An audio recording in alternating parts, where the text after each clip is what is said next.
লিতাসকুনু ইলাইহা ওয়া জাআলা বাইনাকুম মাওয়াদ্দাতাও ওয়া রাহমাহ। আল্লাহ রাব্বুল আলামিন বলেন, আমার নিদর্শনাবলীর মধ্য থেকে এটি একটি অন্যতম নিদর্শন, আন খালাকা লাকুম মিন আনফুসিকুম আজওয়াজা, যে আমি তোমাদের জন্য তোমাদের জোড়া নির্ধারণ করেছি তোমাদেরই মধ্য থেকে। তোমার শরীরের অংশকে তোমার জোড়া হিসেবে নির্ধারণ করেছি, তোমার স্ত্রী রূপে আমি বানিয়েছি। আল্লাহ রাব্বুল আলামিন কোরআনুল কারীমের মধ্যে বলে কেন? অন্য জায়গা থেকেও তো বানাতে পারতাম, কিন্তু আমি তোমার শরীর থেকে তোমার জোড়া বানিয়েছি, তোমার শরীর থেকে তোমার স্ত্রীকে তৈরি করেছি। কেন? আল্লাহ রাব্বুল আলামিন কোরআনুল কারীমের মধ্যে ইরশাদ করেন, লিতাসকুনু ইলাইহা, যাতে করে তুমি তোমার স্ত্রী থেকে প্রশান্তি লাভ করতে পারো। কোন একজন মানুষের যখন রক্ত শূন্যতা দেখা দিলে ডাক্তাররা পরামর্শ দেয় 2-1 ব্যাগ রক্তের কথা বলে, 1 ব্যাগ রক্ত দিব অথবা 2 ব্যাগ রক্ত দিব, বলে কি বলে না? আল্লাহু আকবার। ডাক্তার বলে রক্তের কথা, বলে তাহলে রক্তের গ্রুপ যাচাই করতে হবে।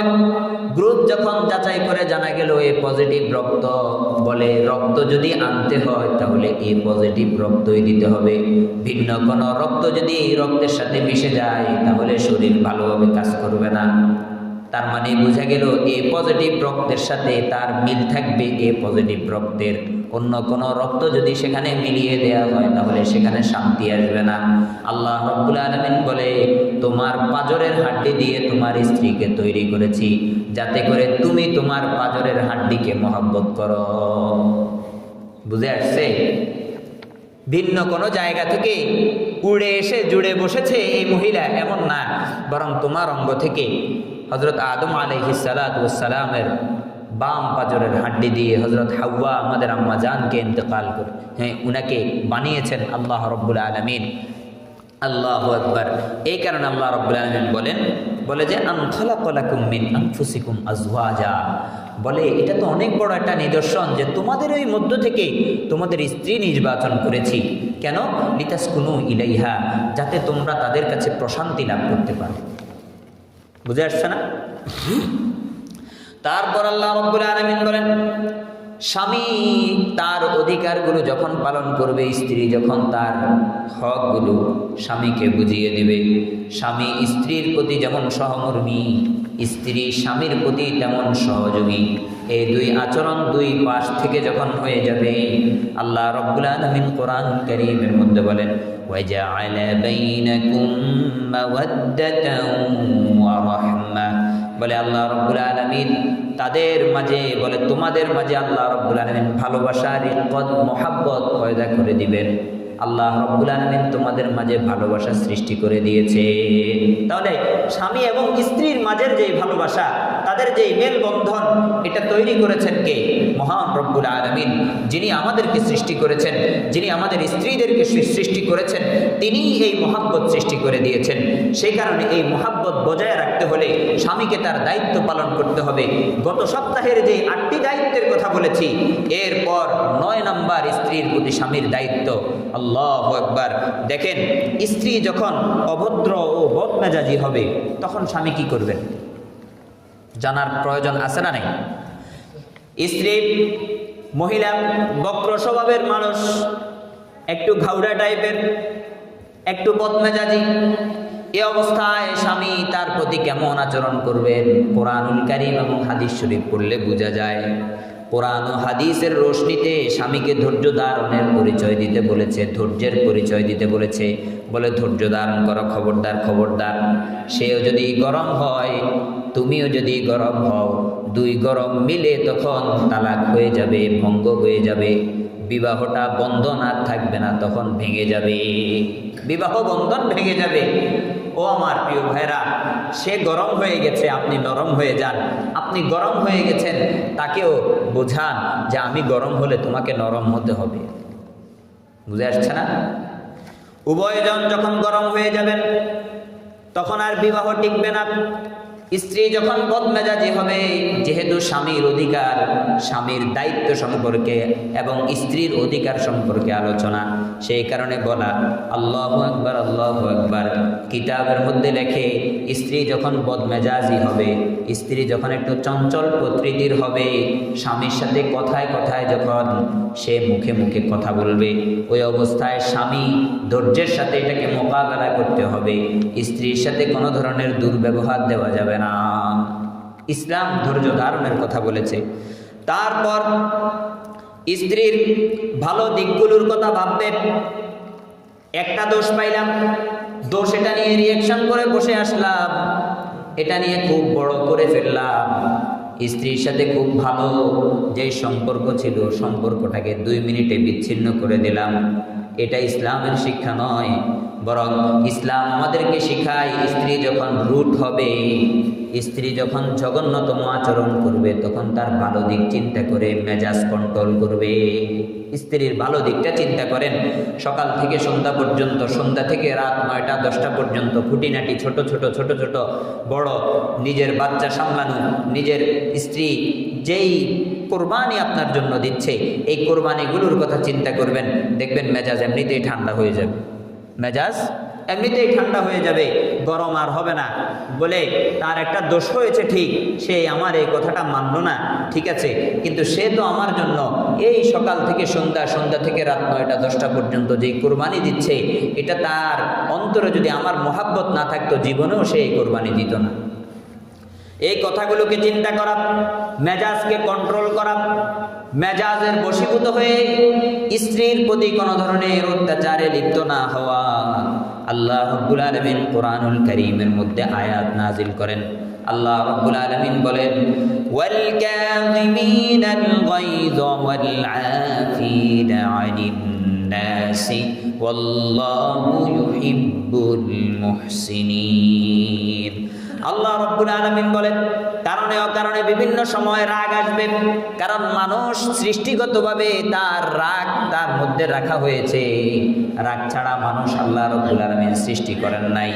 মানুষের সৃষ্টিগত একটা জায়গা হলো রাগ করা। সুতরাং কারণে অকারণে রাগ আসবে, কিন্তু নিজের রাগকে সংবরণ যে করতে পারে সে আল্লাহর কাছে দামি। রাগ আসলো, রাগের বশীভূত হয়ে সিদ্ধান্ত যারা নেয়, এদেরকে আল্লাহ মহাব্বত করে না, বরং রাগকে কন্ট্রোল করতে পারে, হজম করতে পারে, তাদেরকে আল্লাহ মহাব্বত করে। আল্লাহ বলে, ওয়াল কাযিমিনাল গায়য, বলে ওই ব্যক্তি যে নিজের রাগকে সংবরণ করতে পারে, হজম করতে পারে, ওয়াল আফিনা আনিন নাস, এবং মানুষদেরকে ক্ষমা করে দিতে পারে, মানুষদেরকে ক্ষমা করে দিতে পারে। এইখানে মানুষদেরকে ক্ষমার কথা আসতেছে, তাহলে নিজের স্ত্রীর কথা ভাবুন, তাকে তো আরো আগে ক্ষমা করে দেয়া দরকার। বাহিরের মানুষকে যদি আমি ক্ষমা করে দেওয়ার কথা আল্লাহ আমাকে তারগিব দেয়, আমার স্ত্রীকে কি আমি ক্ষমা করতে পারবো না? রাগ করে কি 3 দিন 4 দিন 5 দিন বাপের বাড়িতে পাঠাই দিই, এটা করি সেটা করি, পরবর্তীতে রাগ যখন কমে যায় তখন কই হায় রে কি করলাম, বিভিন্ন কাজের মাধ্যমে তাকে অনেক কষ্ট দিলাম, সে তো আমার জন্য এই করছে। আগে চিন্তা করুন, আগে ভাবুন, আগে ক্রিয়াধারা নির্ধারণ করুন, এরপর স্ত্রীর সাথে যোগাযোগ ব্যবস্থা ভালো হবে। আর ভাবনা চিন্তার আগে রাগের বশীভূত হয়ে যদি কোনো সিদ্ধান্ত নেন, পরবর্তীতে পস্তানো ছাড়া আর কোনো উপায় থাকবে না। আছে না নাই? রাগ উঠে গেছে, 3 তালাক মেরে দিছে, এরপরে ঘুরে আর ঘুরে, ঘুরে আর ঘুরে, এখন 3 তালাক মেরে বলে যে ইসলাম কেন বললো যে 3 তালাক মারলে আমার বিচ্ছেদ হয়ে যাব।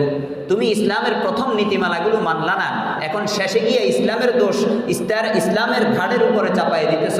এটা কোন ধরনের মুমিন তুমি, কোন ধরনের মুসলিম তুমি? ইসলামের প্রথম নীতিমালাগুলো আগে মানো, তোমার রাগ কন্ট্রোল করো। ইসলামের প্রথম যে নীতিমালা, বিভিন্ন হাইকোর্টে আমি আপিল করব, নিয়ম নীতিমালা আছে না, নীতিমালা আমি মেনে না গিয়ে আপিল এখন জমা নিচ্ছে না, এখন আমি হাইকোর্টের উপর চাপাইয়া দিলাম দোষ। হ্যাঁ, আমার আপিল জমা নেয় না, আমি কি নাগরিক না, আমি অমুক না তমুক না। আগের নিয়মগুলো কেন মানেন নাই? ইসলাম তো আগে নিয়ম শিখাই দিছে কিভাবে স্বামী তার দায়িত্বগুলো পালন করবে, স্ত্রী তার দায়িত্বগুলো পালন করবে। এগুলো তুমি করো নাই, এগুলো ঠিকমতো আপনি পালন করেন নাই, এগুলো ঠিকমতো পালন হয় নাই। এরপরে গিয়ে একটা সময় গিয়ে রাগ হয়ে গেছে। আল্লাহ বলছে ওয়াল কাযিমিনাল গায়জ ওয়াল আফিনা আনিন নাস, যে রাগকে হজম করে, মানুষদেরকে ক্ষমা করে, আল্লাহু ইউহিব্বুল মুহসিনিন, আল্লাহ মুহসিনদেরকে ভালোবাসে। তো আপনি সেটার উপর আমল করলেন না, এরপর রাগের বশীভূত হয়ে তারপর আসছে তালাকের পালা। তালাকের পালা আসার পরে রাসূলুল্লাহ সাল্লাল্লাহু আলাইহি ওয়াসাল্লাম আমাদেরকে তালাকেরও পদ্ধতি শিক্ষা দিয়েছেন। আচ্ছা ঠিক আছে, খুব গরম মেজাজ, এক তালাক দিয়ে রেখে দেন না। কয় না, এক তালাক দিলে কি আমার রাগ কি কমবে? আমাকে 10, 20, 50, 100, 200, 1000 তালাক দিতে হবে। দেখ, ইচ্ছা মতো দেখ। দেওয়ার পরে এবার বাদাইমার মতো পুরা এলাকা ঘুরে কয় হায় কি করলাম, হায় কি করলাম। এখন বিভিন্ন মাসালার জন্য যায়, এক জায়গায় যাই এখনো হুজুরের কাছে বলে হুজুর আমি তো এই কাজ করে ফেলছি। তো হুজুরে বলছে খবরদার, স্ত্রীর কাছে যাওয়া যাবে না, এখন আর স্ত্রী কোনোভাবে হালাল হবে না। কয় হুজুর পাল্টাই, কথাও পাল্টাই, দেখি মাসালা পরিবর্তন হয় কিনা। আরেক হুজুরের কাছে যায়, আরেক হুজুরের কাছে যায়, হুজুর আমি তো তালাক দেই নাই, দিমু বলছিলাম। আমি তো তালাক দেই নাই, দিমু বলছিলাম। হ্যাঁ দিমু বলছিলেন, তাহলে তো তালাক হয় নাই, ঠিক আছে সংসার করতে পারবেন। সমাজের পরিস্থিতির কথা বলতেছি, সমাজের পরিস্থিতির কথা বলতেছি ভাই। এই হলো আমাদের রাগ, এই হলো আমাদের টেন্ডেন্সি। শরীয়তের প্রথম নীতিমালা লঙ্ঘন করলাম, দ্বিতীয় নীতিমালা লঙ্ঘন করলাম, তৃতীয় নীতিমালা লঙ্ঘন করলাম। লঙ্ঘন করার পর পরিশেষে একবারে নীতিমালা এমনভাবে লঙ্ঘন করলাম, এখন যখন চিরতরে হারাম হয়ে গেল, এখন শরীয়তের উপর দোষ চাপাচ্ছি, বলে শরীয়ত কেন এই নীতিমালা রাখলো? হ্যাঁ, এই যদি আপনার টেন্ডেন্সি হয়, কেমন মুমিন আপনি, কেমন মুসলমান আপনি, কেমন মুসলমান আপনি চিন্তা করেছেন? এই কারণে আল্লাহ রাব্বুল আলামিন কোরআনুল কারীমের মধ্যে আমাদের রাগের লাগামকে টেনে ধরেছেন। আল্লাহ রাব্বুল আলামিন বলে, প্রিয় বান্দা যদি হতে চাও, ওয়াল কাযিমিনাল গায়জ ওয়াল আফিনা আনিন নাস, খবরদার খবরদার, রাগকে সংবরণ করতে শিখো, মানুষদেরকে ক্ষমা করে দিতে শিখো। রাগকে সংবরণ করা শিখো, মানুষদেরকে ক্ষমা করে দেওয়া শিখো, তাহলে তুমি মুহসিন হবে, তুমি নেককার হবে। আর নেককারের ব্যাপারে আল্লাহ রাব্বুল আলামিন বলেন আল্লাহু ইউহিব্বুল মুহসিনিন, আল্লাহ রাব্বুল আলামিন যারা নেককার, যারা ভালো মানুষ, সদাচরণকারী, তাদেরকে আল্লাহ রাব্বুল আলামিন খুব পছন্দ করে, খুব পছন্দ করে। আল্লাহ রাব্বুল আলামিন তাদেরকে ভালোবাসে। আল্লাহর ভালোবাসার লিস্টে আমার নাম উঠবে, আমি এটা চাই না, আমি শুধু রাগ করতে চাই। কেমন টেন্ডেন্সি আমার, কেমন মন মানসিকতা আমার, মানুষের কথা আমার সহ্য হয় না, আমি মারামারি করি, লাগালাগি করি, মুখের ভাষা খারাপ করি, কেমন বিশ্রী ভাষায় আমি রাগান্বিত হয়ে আমার মুসলমান ভাইয়ের উপর টকবুকে করে আমি কিভাবে গালিগুলো দিই। এই কারণে প্রিয় মুসল্লিয়ানে কারণ স্বামীর দায়িত্ব হলো, 9 নম্বরের দায়িত্ব হলো, স্ত্রী যদি বদমেজাজি হয়, একটু বক্র স্বভাবের হয়, তাহলে স্বামী ধৈর্য ধারণ করবে এবং নিজের রাগকে কন্ট্রোল করবে, আল্লাহ রব্বুল আলামিনের কাছে দোয়া করবে। এই ব্যাপারে একটি ঘটনা প্রসিদ্ধ আছে শিক্ষার জন্য বলা। হযরতে লোকমান হাকিম, যার ব্যাপারে কোরআনুল কারীমের মধ্যে আয়াত নাযিল হয়েছে, আল্লাহ রাব্বুল আলামিন তার ঈমানদারিতার কারণে এবং তার আল্লাহ ভীরুতার কারণে, তার তাকওয়ার কারণে তার ছেলেকে যেই নসিহতগুলো তিনি করেছিলেন, ওই নসিহতগুলো আল্লাহ রাব্বুল আলামিন অবিকল কোরআনুল কারীমের মধ্যে উল্লেখ করেছেন। এই লোকমান হাকিমের একটি ঘটনা প্রসিদ্ধ আছে।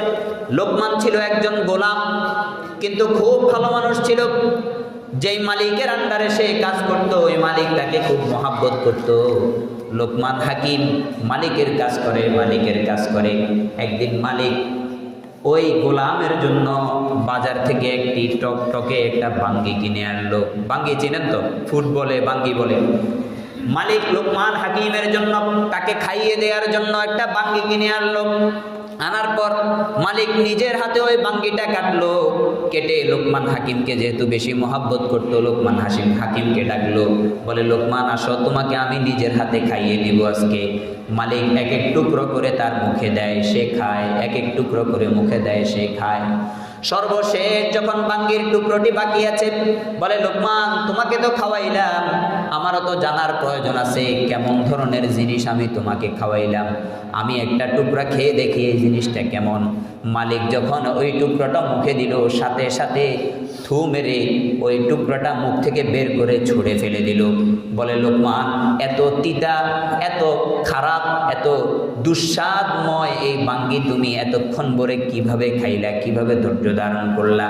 লোকমান উত্তর দেয়, বলে, মালিক, আপনার বহুত নাজ নেয়ামত খেয়েছি, সন্ধ্যাবেলায় খেয়েছি, রাতের বেলায় খেয়েছি, সকালবেলা খেয়েছি, আপনার খেয়ে পরে এতদিন পর্যন্ত বেঁচেছি, আজকে না হয় একটু তিতে বাঙ্গি আমি খেয়ে নিলাম, এতে তো আমার কোনো সমস্যা নাই।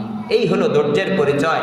হ্যাঁ, যেই স্ত্রী রান্না করে খাওয়ায়, কাপড়গুলো ধুয়ে দেয়, বাচ্চাগুলোকে সামলায়, সব কিছু করে, সব কিছু করার পর যখন একটু ঝগড়াঝাটি হয়, তার বক্র স্বভাবটাকে আপনি সংশোধন তো করতেই পারেন না, বরং ধৈর্য ধারণ করতে পারেন না। তার যেই বক্র স্বভাব, এটাকে সহ্য করতে পারেন না, তার গায়ের উপর হাত তোলেন। এমনকি গায়ে হাত তুললে আমাদের পুরুষদের অভ্যাস হলো প্রথমে চেহারায় মাইরা দেয়, অথচ আল্লাহ রাব্বুল আলামিন যে কোনো জালেমকে মারার ক্ষেত্রেও চেহারার মধ্যে আঘাত করতে নিষেধ করেছে। আগেই চেহারায় থাপ্পড়, গালের মধ্যে থাপ্পড় দিয়ে দেয়। খবরদার, খবরদার। এই কারণে স্বামীর 9 নম্বরে দায়িত্ব যেটা, সেটা হলো স্ত্রী যদি বক্র স্বভাবের হয় এবং বদমেজাজি হয়, তাহলে ধৈর্য ধারণ করবে, নিজের রাগকে সংবরণ করবে। যদি নিজের রাগকে সংবরণ করতে পারে তাহলে সে মুহসিন হবে। আর যে ব্যক্তি মুহসিন, ভালোবাসা আল্লাহর পাবে সে, ভালোবাসা আল্লাহর পাবে সে। যে মুহসিন, আল্লাহ রাব্বুল আলামিন তাকে ভালোবাসবেন। আল্লাহু আকবার। তারপর 10 নম্বরে স্বামীর দায়িত্ব হলো স্ত্রীর প্রতি। হ্যাঁ, স্ত্রী যদি অসুন্দর হয়, স্ত্রী একটু দেখতে অসুন্দর, হ্যাঁ, তখন কি করণীয়? বাহিরের মহিলা দেখলেই চোখ খারাপ হয়। এই পরিস্থিতিতে স্বামীর দায়িত্ব কি? স্বামী নিজেকে কিভাবে সামলাবে? ইসলাম সেই নীতিমালা নির্ধারণ করে দিয়েছেন। প্রথম নম্বর, যদি স্ত্রী অসুন্দর হয়, স্বামী প্রথমে নিজের প্রতি আল্লাহ রাব্বুল আলামিনের পরীক্ষা হিসেবে নিবে। বলে, আমার স্ত্রী অসুন্দর হওয়াটা আল্লাহর তরফ থেকে আমার উপর পরীক্ষা। আল্লাহ চায় আমার অসুন্দর স্ত্রীর কারণে আমি কোনো বাহিরের মহিলা দেখি কিনা।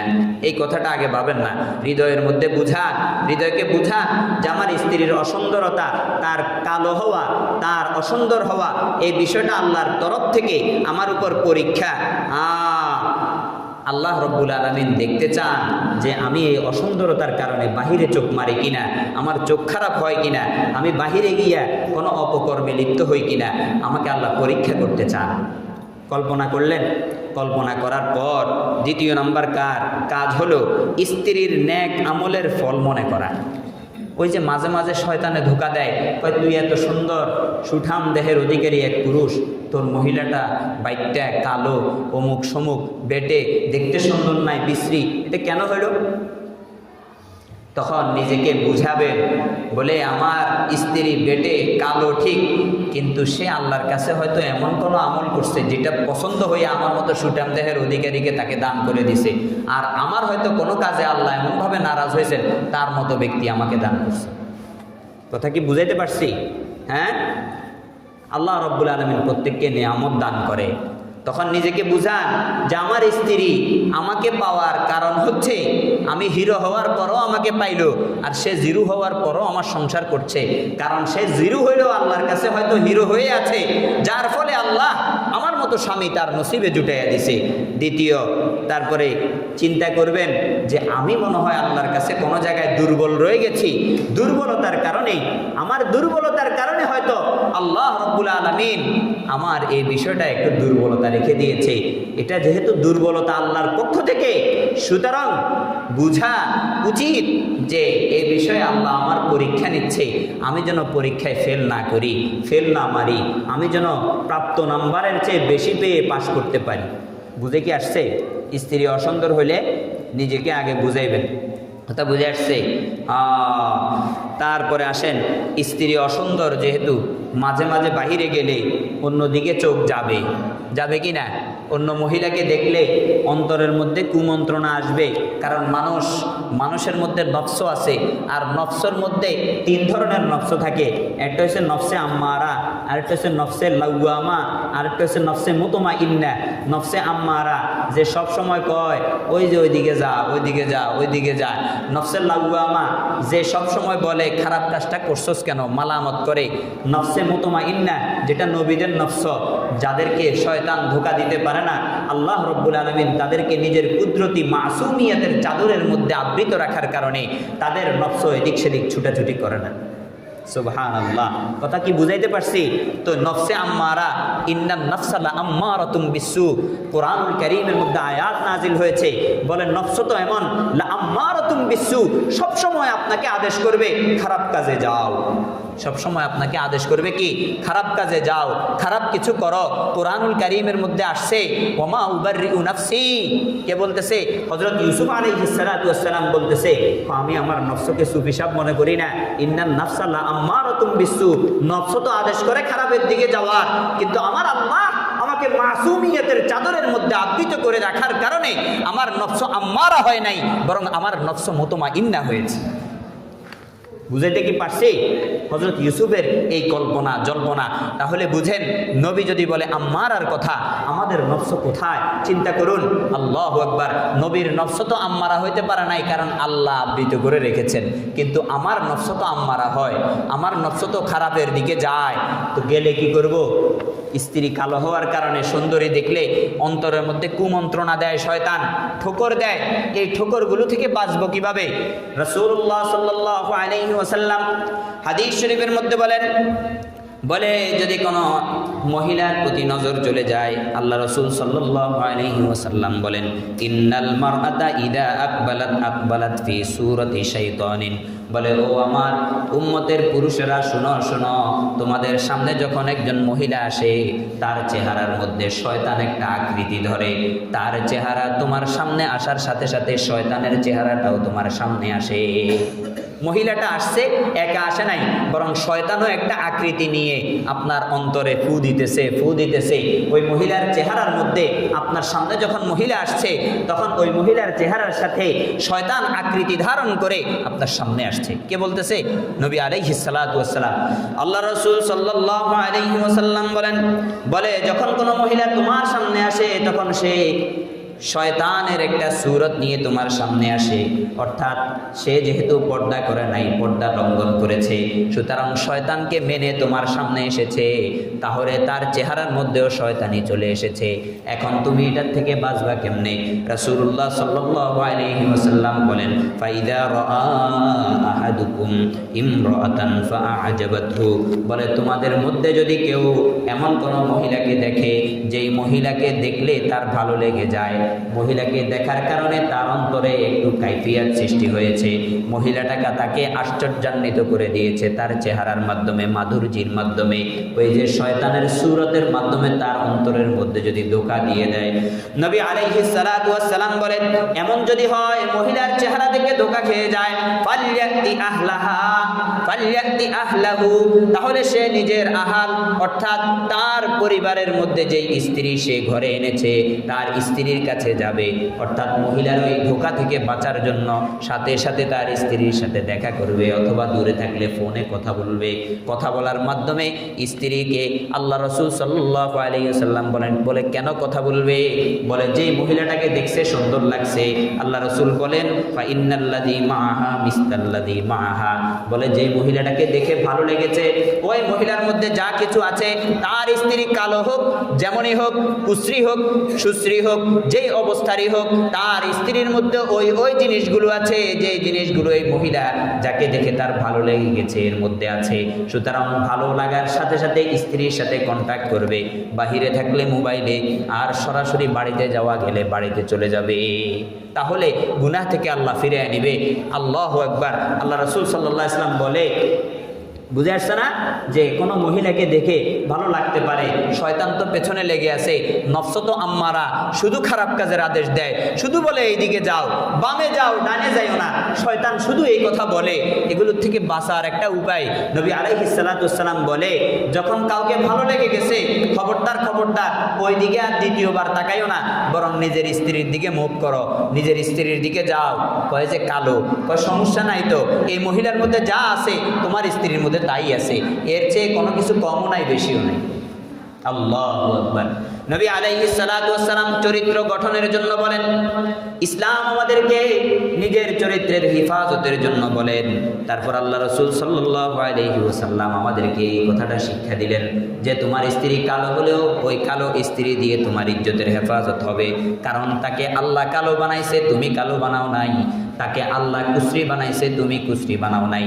আল্লাহর সৃষ্টির উপর কোনো ধরনের নগ্ন করার অধিকার তোমার নাই। আমি আঙ্গুল তুলবো আল্লাহর সৃষ্টির উপর? নাউযুবিল্লাহ, নাউযুবিল্লাহ, নাউযুবিল্লাহ।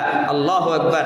আল্লাহ রাসূল সাল্লাল্লাহু আলাইহি ওয়াসাল্লাম হাদিস শরীফের মধ্যে এইভাবে আমাদেরকে শিক্ষা দিয়েছেন।